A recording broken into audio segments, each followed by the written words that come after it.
전 기획예산처장관 후보자를 둘러싼 논란들도 짚어보겠습니다. 갑질과 폭언 의혹을 시작으로 해서 재산 증식, 또 새 아들의 부모, 또 할머니 찬스를 통한 금수저 논란 등이 끊이질 않고 쏟아지고 있는데요. 여기에 이 당첨만 되면 곧바로 엄청난 차익을 얻을 수 있는 이른바 로또 청약이라든지 또 주식의 백지 신탁 문제 등에 대해서 이 과거에 맹비판했던 이 후보자의 목소리들까지 회자가 되면서 말과 행동이 다르다, 내로남불이다, 이런 비판도 나오고 있습니다. 이런 상황에서도 이 후보자 오늘도 출근길에 기자들과 만나서 정면으로 반박을 했고요. 또 공식 일정도 정상적으로 소화했습니다. 물러서지 않겠다는 의지라고밖에 볼 수가 없는데 오늘 출근길 모습부터 보겠습니다. 재산 신고하실 때 분양가 37억을 하셨던데 이유가 있을까요? 그게 분양된 지가 준공된 지가 얼마 안 돼가지고 그게 공시지가가 없어요. 이제 분양가가 취득금액으로 하게 돼 있어요. 40평형인데 아니요, 사실 취득가액으로 하게 돼 있어요. 공시지가가 없을 때. 이해우 후보자 부부는 상가 3채를 보유하고 26억 원에 달하는 전세에 살았지만 이 자가주택은 매입하지 않아서 2026년부터 20년 가까이 무주택 자격을 유지해 왔고요. 2024년에 이른바 이 로또 청약으로 불리던 서울 서초구 이 반포동의 한 신축 아파트를 분양받았습니다. 옆 단지 비슷한 면적 아파트와 비교하면요, 호가는 100억 원에 달하지만 이 후보자는 재산 신고에서 해당 아파트를 분양가 수준인 37억 원으로 신고했고요. 들으신 것처럼 이 후보자는 이 해당 아파트가 이 전매 제한으로 묶인 상태라 아직 실거래가가 자료가 없다는 걸 이유로 문제없다고 반박했습니다. 이 아파트가 이른바 로또 아파트다 이렇게 불렸던 거는요, 이 분양가 상한제가 적용이 돼서 시세보다 현저히 낮은 가격에 공급이 됐기 때문입니다.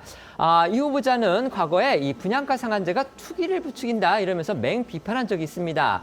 그러니까 남들은 안 되고 본인은 괜찮은 것이냐, 이런 비판이 나오고 있는 겁니다. 네, 말씀하신 것처럼 이 해당 아파트는 분양가 상한제 적용으로 로또 아파트로 불렸습니다. 그러니까 사는 순간 로또다, 이제 이런 말이었는데, 다만 이 2달 만에 분양대금 수십억 원을 모두 납부해야 하는 그런 후분양 방식이었기 때문에 이른바 현금 부자들만의 리그로 불렸던 곳이기도 합니다. 이해운 후보자 부부는 앞서도 짚어드린 대로 이 무주택 자격을 유지해 왔지만 초고가 전세에 살았고 또 재산 신고액만 따져도 100억대의 자산가였던 만큼 이런 로또 청약 참여가 충분히 가능했던 것으로 보입니다. 어찌됐든 이 후보자 입장에서는 분양가 상한제 덕에 이 막대한 시세 차익을 거둔 셈인데요. 그런데 이 후보자 국회의원이던 시절 분양가 상한제는 현금 부자들에게만 로또를 안기는 형태라며 강하게 비판한 바 있습니다.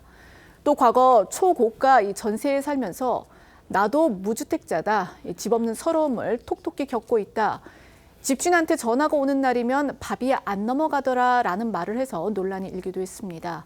과거에 나온 이 후보자 발언들도 다시 한번 들어보시겠습니다. 경제는 잡고 집값은 못 잡는 분양가 상한제가 사람도 잡습니다. 현금 부자들은 그냥 그 자리에서 분양만 받으면 집값이 뛰어서 시세 차익으로 5, 6억씩 대박 로또를 가져가고 있는 이런 상황입니다. 대한민국 상위 0.01% 현금 부자들에게만 이 대박 로또를 안겨주는 것이 지금 문재인 정부가 하고 있는 정책입니다. 제가 무주택자이다. 저는 지금 실직자라 공직자도 아니고 누가 월급을 저축해서 10억짜리 집을 살 수가 있겠습니까? 흑수저 무주택자들을 완전히 그냥 진짜 벼랑으로 내모는, 자괴감은 말할 수 없이 정부가 현금 부자들, 부모 잘 만난 사람들은 집 싸게 냅두고 우리는 이제 빚도 못 내고 집도 못 사는 이런 식으로 우리를. 이 후보자가 우리는이라고 표현을 했군요. 우리는 빚도 못 내고 집도 못 산다. 이렇게 자신이 상당히 이제 자산이 없는 사람인 것처럼 이렇게 지금 한 것으로 저희가 볼 수밖에 없습니다. 이해운 후보자가 공직자 주식 백지 신탁과 관련해서 내놨던 그 과거의 발언도 지금 논란인데요. 신탁 주식은 당연히 전량 매각돼야 한다. 이렇게 얘기를 했고요. 또 매각이 안 돼서 다시 찾아갈 경우에는 그 사이에 챙긴 차익, 이건 신탁공직자 본인이 가져가서는 안 된다. 또 이렇게 강하게 주장을 했었습니다. 그런데 정작 이번에 자신의 재산 급증 논란이 일자 백지 신탁으로 묶였던 가족회사의 비상장 주식이 반영됐기 때문이다. 이런 취지로 해명을 했습니다. 네, 이 후보자가 본인과 남편, 세 아들의 명의로 보유하고 있다고 신고한 비상장 주식은 99억 원이 넘습니다. 남편의 친척이 운영하는 회사의 비상장 주식으로 국회의원 당시엔 백지 신탁했지만 임기가 끝나고 되찾아오면서 재산이 대거 늘어난 것으로 반영됐다는 게 이 후보자 측의 설명이었습니다. 공직자 백지 신탁 때는 본인이나 수탁기관에서 이를 6개월 안에 처분해야 하지만 비상장 주식의 경우에는 매각이 잘 안 되는 경우가 있습니다. 이 후보자 역시 어제 출근길에서 한 기자가 이 문제 제기를 하자 내가 어떻게 할 수 있는 일이 아니라면서 사실상 안 팔린 걸 어떻게 하냐 이런 취지로 반박을 했습니다.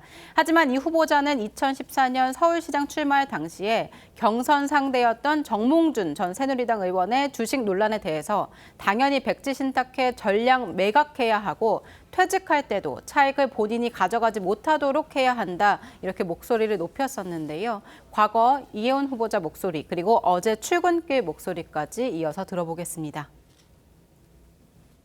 법에 정한 절차에 따라 상식적으로 이게 진행이 된다면 당연히 백지 신탁이 되어야 되고 전량 매각이 이루어져야 될 문제라고 봅니다.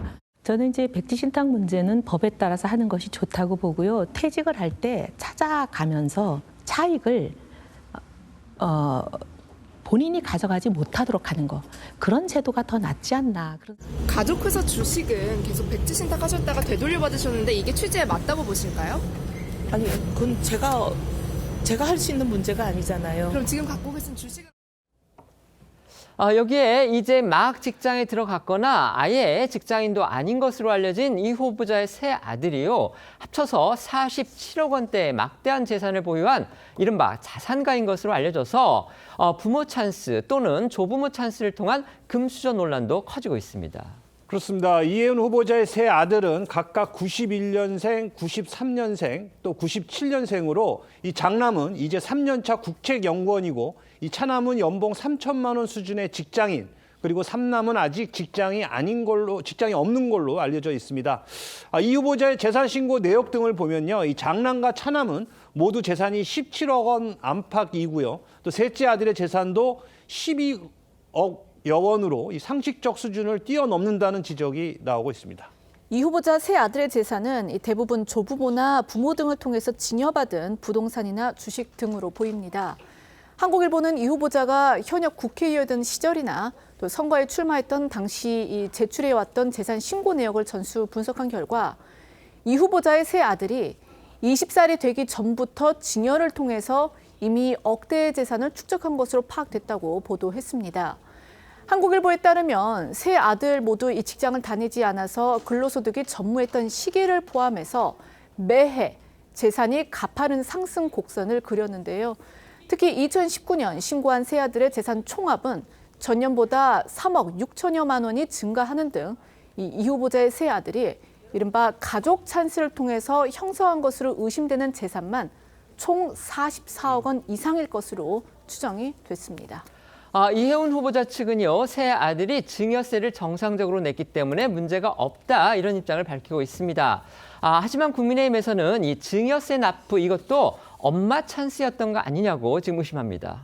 네, 국민의힘은 이 후보자가 2021년 5월 세 아들이 각각 4,300만 원씩 총 1억 2,900만 원의 증여세를 납부했다고 해명한 것과 관련해서 당시 세 아들 모두 직장도 다니기 전이었는데 무슨 돈으로 증여세를 냈는지 밝혀야 한다 이렇게 의문을 제기했습니다. 직접 들어보겠습니다. 장남은 3년차 국책연구원인데 재산이 17억 원이 넘습니다. 차남은 연봉 3천만 원 수준의 직장인인데 역시 재산이 17억 원에 달합니다. 삼남은 아직 직장인이 아닌 것으로 보입니다만은 주식만 총 12억 원 넘게 신고를 했습니다. 이 후보자는 세 아들이 각각 4,300만 원씩 증여세를 납부했다고 합니다. 세 아들 모두 직장도 다니기 전이었습니다. 그런데 무슨 돈으로 이렇게 많은 증여세를 냈습니까? 증여세 원천이 혹시 엄마 찬스였습니까?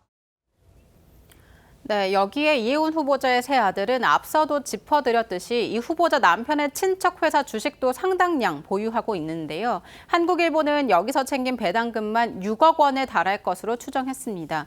유호린 강남대 세무전문대학원 교수는 자산가 집안에서 흔한 가족 회사를 통해 증여 부담을 줄이는 공격적 조세 회피의 전형적 사례로 보인다면서 불법은 아니지만 고위공직자로서 적절한 행위는 아닐 것이다 이렇게 지적했습니다.